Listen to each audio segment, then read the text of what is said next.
Football is played on a rectangular pitch marked out by touchlines and goal lines. Play starts with a kick-off from the centre circle. A goal consists of two upright posts supporting a horizontal crossbar. Lines on the pitch mark the goal area and the penalty box. A match is played between two opposing teams of 11 players each, during two halves lasting 45 minutes. The objective of the two teams is to put the ball into the net of the opposing team. If a team manages to do so, they score a goal. The goalkeeper of each team stays in front of his goal to protect it. The clock is running clock, so it keeps on ticking on no matter if someone is injured, if the ball is out, if ball is not in a playing game.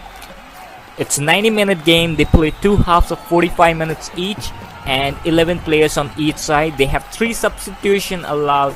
There's an injury time added to the running clock, so after 90 minutes, based upon how many injuries happen, how many times the game was stopped, they add 1 to 8 minutes. Now this is how they start. So you can see a team 11 players, another team of 11 players. There are 4 referees. Over here you see a bench. It's a substitution area, so the 11 players play on the ground and there are other 6 to 7 players sitting on the bench which can be substituted during the game, but only 3 can be substituted. Here you would see out of all these 11 players, one is dressed differently, same in the other team. That guy is called goalkeeper. So everyone except goalkeeper cannot use their hands. They just need to use their head, chest and legs, that's all. But the goalkeeper can use hands in a certain part of the field. This is how typically a match starts. Everyone of one team is on side A, another team is side B. Nobody will be standing in the circle, and this guy starts by kicking it off. Now if I give you a top view of the field, this is how they stand. As I said, there's only one guy in the circle. That's why the circle is there, just for the kickoff. Once the kickoff is done, then it doesn't matter until a goal is scored. Here I would say this is a goalkeeper, and goalkeeper can use hands in this area.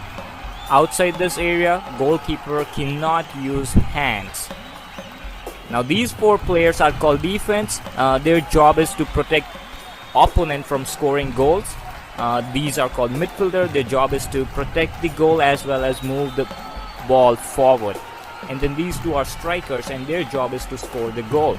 Let's talk about goal, the way in which you can score a goal. So you can hit the ball by your foot, smash it into the net, the goal post, and you can score a goal. Or the second way is you can direct it by your head and score a goal.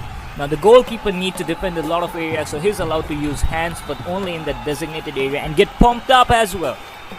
In order to score a goal, the ball should cross the goal line, and there is a goal decision system which ensures that the ball is beyond the line. Now if you throw the ball outside the sidelines, there's a throw-in. So if you tackle the ball outside, or if your player is moving and took the ball outside, so whoever touched the ball last before it goes out, the other team gets to throw in the ball. Or if the attacking team just throw the ball outside it, then the goalkeeper gets a chance to put the ball anywhere in the square and kick it into the game to play it.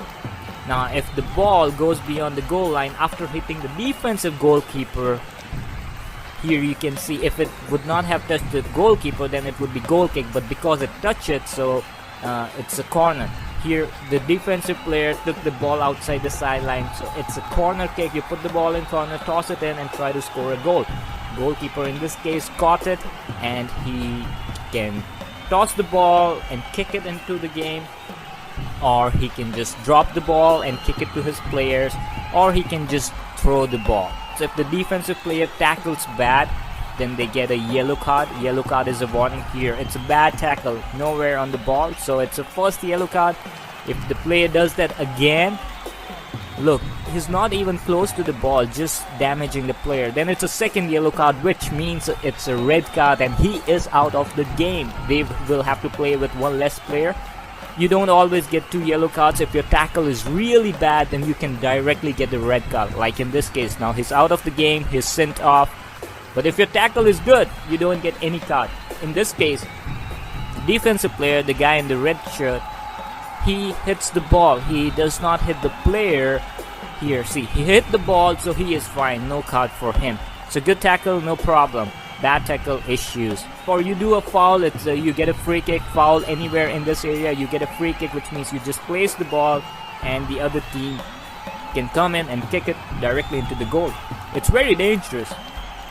Most of the time, if it's close to goal, they score a goal. So defensive players need to be careful here. A header and a goal.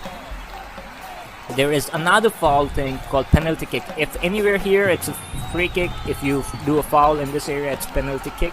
Here, the foul is in the goalkeeper area, the big box. So it's a penalty kick. That's the direction for penalty kick, and a yellow card because that's a bad foul. Here, see, there's nowhere ball, and he just crashed the other player. So penalty kick, high chances of scoring goals since ball is close to the goal, just goalkeeper and the player. Now another thing is offside. Here, if you see the guy on the top is a referee, he raised the flag, called it offside. Why?